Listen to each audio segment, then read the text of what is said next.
je m'appelle Asashu, un joueur Minecraft Bedrock. Je vais vous raconter une histoire passionnante. Bon, c'est pas moi qui va raconter, c'est un narrateur. Suivez seulement, alors on commence. Bienvenue sur cette vidéo Minecraft. Laissez-moi vous conter une histoire passionnante sur Minecraft Bedrock.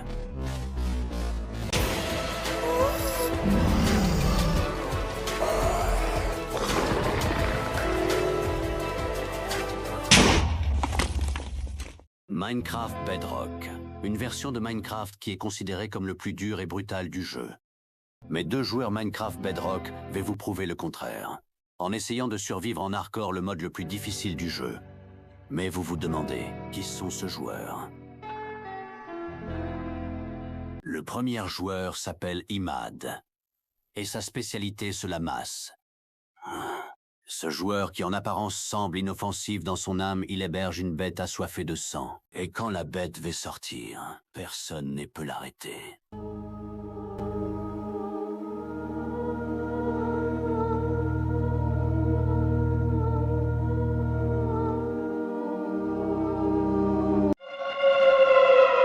Le deuxième joueur s'appelle Asashu, et lui il est le plus dangereux de deux. Il maîtrise plusieurs techniques de combat et durant sa carrière de joueur Minecraft, il a accompli de choses inimaginables. Il est intelligent et son QI dépasse seul de la moyenne de joueurs Minecraft. Ces deux joueurs aux capacités incroyables, vont-ils réussir? Vous le saurez en suivant cette aventure. Alors bienvenue dans Minecraft Bedrock Pro vs Hunter Hardcore. Après la présentation, il y a Issa. Aujourd'hui, nous allons vous faire un recap de 10 premiers jours sans chasseur Pontaite. Vous montre notre évolution dans le défi hardcore sur Minecraft Bedrock. Alors accrochez-vous bien, ça va être court mais long. Jour 0. Le commencement de l'aventure. Après avoir spawn, nos deux pros ont directement senti la présence d'un village. Et après avoir fait le outil de base, ils ont directement commencé à explorer la map. Et ils ont découvert une chose qui va changer à tout jamais cette aventure. Jour 2. La découverte de la tour. Après avoir passé le jour 1, Imad, l'un des joueurs pro, pendant qu'il coupait du bois, il a découvert un truc qui devrait le aider pendant cette aventure. Le truc qu'il a découvert, c'est une tour de pillard. Cette tour renferme de trésors volés et d'autres sauvagement arrachés par le pillard. Jour 3, la découverte de la grotte. Après avoir pris tout ce qu'ils avaient besoin dans la tour, Asashu, l'un des joueurs pro, voulut rentrer dans leur base, mais au chemin du retour, ils croisaient une grotte vierge non explorée. Et là, nos deux pros ont eu une seule et même idée. Ils se lançaient donc dans une chasse au stuff dans la grotte. Nos joueurs pros savent bien que s'ils n'ont pas de stuff, ils risquent de perdre le défi, alors ils passèrent 5 jours dans cette grotte, pour ensuite avoir un bon stuff. Après avoir fini de miner, nos deux pros décident de changer de base. Pourquoi? Parce que ces deux pros savaient que le chasseur le trouverait s'il restait la base. Et c'est ainsi que se termine le 10 jours de service en chasseur. Le 11e jour, je me suis reconnecté des serveurs et j'ai cherché mon pote Imad. Et puis je me suis rendu compte que Imad avait un plan très malicieux. Vous voyez, du genre malicieux. Imad avait une bonne idée. Son idée était de construire un piège très de haute gamme, du genre un piège de fortune. Son piège était très simple et c'était conçu pour les chasseurs, parce qu'à partir du jour 10, il y aura des chasseurs qui vont commencer à infiltrer notre monde pour essayer de nous tuer. Ces pièges étaient destinés à épauler leur tuer pour qu'ils puissent mourir, comme ça on puisse leur voler leur stuff. Oui, chaque chasseur entre avec son stuff. Moi, pendant ce temps, j'ai cherché des quartz pour faire une technique là, mais je peux pas en parler ici parce que les droits d'auteur quoi. Je peux pas vous parler de cette technique, c'est pas moi qui l'ai inventé. Bon. Jour 15, après que j'ai remarqué qu'un chasseur Sonic est en ligne, j'ai informé mon pote Imad que Sonic est en ligne. Il était seul, j'étais confiant. Et puis Danny Blast a rejoint le monde. Danny Blast et Sonic sont les premiers chasseurs qui ont été venus pour nous tuer. Et malheureusement, je dois vous présenter ces premiers chasseurs. Bon, c'est pas moi qui va la présenter, c'est mon pote, c'est le narrateur. Alors, voici les soi-disant deux chasseurs qui étaient censés nous tuer. Commençons par Danny Blast, un joueur Minecraft Bedrock qui est progressif. Ce à dire qu'il est un joueur prometteur, il a du potentiel. Et il est à tous pour attraper le pro. Sonic CC.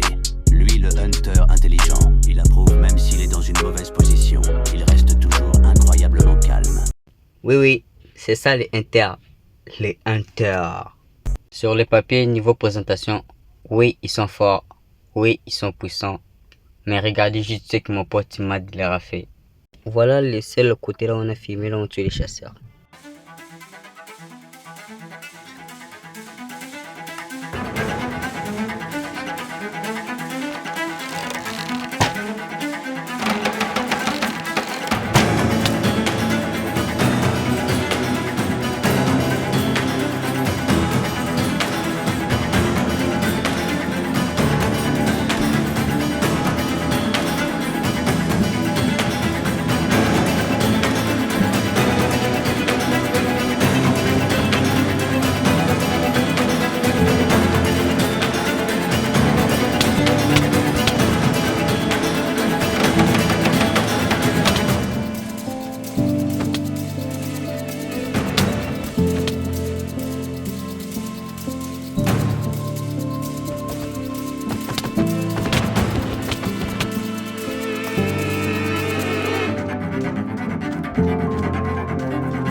Malheureusement, là où Danny Blast a été tué, on n'avait pas filmé, mais on a quand même des Sonic. Après qu'il m'a tué les chasseurs, malheureusement, il s'est passé ça. J'étais mort, mais mon ami Imad allait me réanimer. Ce que vous n'avez pas dû savoir, c'est qu'il y a un moyen de réanimation. Voici la vidéo montage de moyen de réanimation. Eu sei que você não pode, é grau lixo seu carro. Não tem que ficar por hoje, só tem que brincar no chão.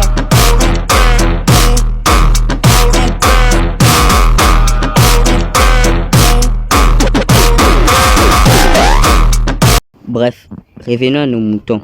Alors Imad, après avoir marché, il arriva à faire là où on réanime les gens et il me réanima. Après, il s'est passé un truc bizarre dans le serveur. J'étais en train de me promener et puis j'ai filmé un truc là vraiment inhabituel.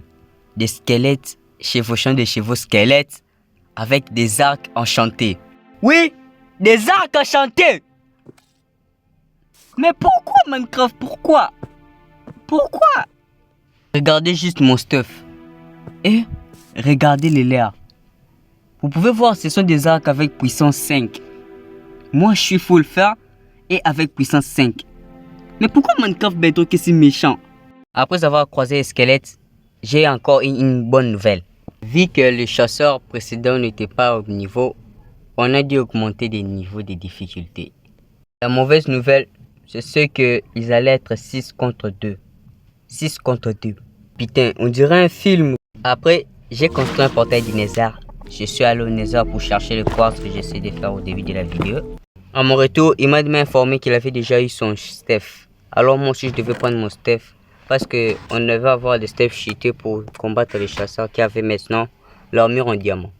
Mais ce qui s'est passé ici m'a rendu un peu perplexe, vous voyez. Genre, j'ai voulu prendre les bottes. Quand j'ai pris les bottes, pam, un vindicateur a spawn. Il m'a frappé 3 coups. Je suis mort. Vous voyez, non? Juste 3 coups, je suis mort. Mais si vous regardez chez Imad, on dirait un bébé. Mais putain, le vindicateur devenu, on dirait un bébé. Je sais pas si c'était moi ou c'était. On dirait un bébé. Bref, après que je suis mort, j'ai forcé un des chasseurs Danny Blast, bon, je l'ai plutôt supplié, de me réanimer. Il m'a réanimé, mais il m'a dit à une condition, de ne pas voler les Steph des chasseurs. Qu'est-ce que j'ai fait? J'ai volé les Steph des chasseurs. Ici, comme vous pouvez voir, pendant qu'ils sont en train de me chercher, moi je suis là tranquille avec leur Happy Ghast, en train de survoler au-dessus d'eux et ils ne savent pas que je suis là. Bon. Vu que les chasseurs savaient que j'étais rentré en vie à cause de l'inadvertance de Danny Blast, j'ai dû me cacher encore sur un trou le jour 80 pour fabriquer un enclume. Parce que l'enclume sera très important. Et me voilà au-dessus, voulant quitter la partie pour rejoindre le lendemain matin. Parce que j'étais seul et Imad n'était pas là. Après qu'Imad a rejoint la partie, on a décidé de réentrer au Nether pour chercher de quoi se stuffer et pour combattre les chasseurs. Après avoir fini de faire ce qu'on faisait au Nether, on est tombé sur une minechart, là où il y avait beaucoup d'étoiles d'araignées. On a dit alors de les récolter parce que ça allait beaucoup nous servir, surtout moi quand j'avais tué Eddie et Danny Glass, mais je n'avais pas filmé malheureusement. Vu que je n'avais pas d'élytra, on a décidé alors de partir à l'Inde pour essayer de récupérer les élytras, tuer l'Ender Dragon et puis regardez juste les chiens. Il essaie de tuer les chiens. Voici la vidéo comment tuer l'Ender Dragon parce que nous on n'est pas des tricheurs comme le dit les chasseurs. Comment tuer l'Ender Dragon. Je vais mettre une musique là pour que vous voyez, mais la vidéo va pas durer.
Je vous avais promis que ça allait pas durer, mais juste vous avez vu les Enderman.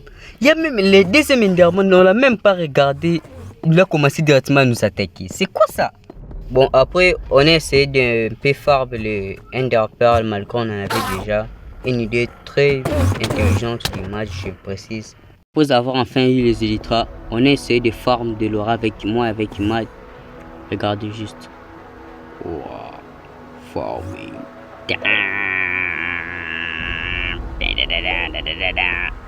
Et puis j'ai essayé de ken Imad, mais je suis sûr quand il fermait la photo, il m'a vu. Heureusement, il peut me publier, voir. Je suis pas un voleur, ni un violeur. Bon, venez en fait. On a fini Minecraft, on est rentré à l'Overworld. Il m'a essayé de cuire de la pierre. Moi, pendant ce temps, j'ai fait un ender chest pour mettre nos choses de garder. Et il m'a de la cassé. Je sais pas s'il pensait que sa pioche avait touché du soir. Il a cassé. Et puis avec Imad, on a capturé une espèce très étrange qui a porté l'armure de James. Cette espèce, comment je peux vous expliquer ça en deux mots? C'est juste un squelette qui a porté l'armure de James, un chasseur qui a été tué par Imad. Voilà je sais pas. Mais c'est rare. Genre si, imaginez-vous qu'un jour vous marchez dans ce rêve, vous tombez sur ça. Comment vous allez vous ressentir? Un squelette full games enchanté. Les 110e jour, vu qu'on n'avait pas le temps, je devais aller faire une petite distraction chez les chasseurs pour laisser à Imad le temps de faire la potion d'invisibilité. Et puis Imad vit comment les chasseurs étaient en train de faire leur réunion pour nous tuer. Ils voulaient tous venir pour nous aider. Genre comme ils étaient 6 ou 10, ils viennent pour nous. Heureusement James a récupéré Imad, mais Imad a réussi à fuir parce que James pouvait aussi, je sais pas. Et puis les derniers combats venus. Moi je n'avais pas filmé, mais c'est vraiment Imad qui avait filmé. Voici les derniers combats de Imad vs Chris Vance. Imad, après qu'il a tué 7 chasseurs, moi j'en ai tué 2. Voilà les derniers combats.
Chris Vince a été tué par Imad.